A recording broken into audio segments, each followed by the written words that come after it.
ஆதியோட ஸ்கூல்ல இன்னைக்கு பாட்லக் டே. ஸோ லஞ்ச் வந்து நான் வீட்ல இருந்து குடுத்து விடுற மாரி இருக்கும். இயர்லி ஒன்ஸ் இந்த மாதிரி வந்துட்டு பண்ணுவாங்க. நான் ஆல்ரெடி உங்ககிட்ட சொல்லியிருக்கேன். ஆதியோட ஸ்கூல்ல அங்கேயே லஞ்ச் ப்ரொவைட் பண்ணிருவாங்க. நான் வீட்ல இருந்து குடுத்து விடுறதில்ல. அதனால தான் லஞ்ச் பாக்ஸ் வீடியோ போடுறதில்ல அப்படின்னு சொல்லியிருந்தேன். ஸோ இந்த அன்னைக்கு சமைக்கிறதுக்காக பார்த்தீங்கன்னா, என்ன பண்ணலான்னு யோசிச்சுட்டு நான்வெஜ் வந்து அலௌட் இல்லன்ட்டாங்க. எக் கூட குடுத்து விடக்கூடாது அப்படின்னு மெயில் வந்துருச்சு.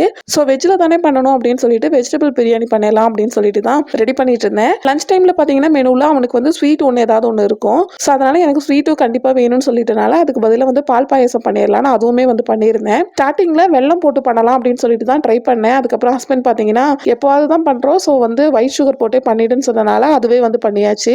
ஆதிக்கு அதில் பார்த்தீங்கன்னா ரொம்ப கம்மியாக கொடுத்து விட்டேன். பேக் பண்ணிட்டு இருக்கும்போதே பார்த்தீங்கன்னா அவனையும் கிளப்பி விட்டுட்டு அவனும் வந்து சாப்பிட்டு பார்த்து நல்லா இருக்கு அப்படின்னு சொல்லிட்டு இன்னைக்கு ரொம்ப ஹாப்பியாக வந்து பார்த்தீங்கன்னா லஞ்ச் வந்து எடுத்துட்டு போயிட்டான். ஏன்னா எல்கேஜி படிக்கும்போது நான் லஞ்ச் கொடுத்து விட்டது அவனுக்கு ஞாபகம் இருக்கான்னு கூட தெரியல.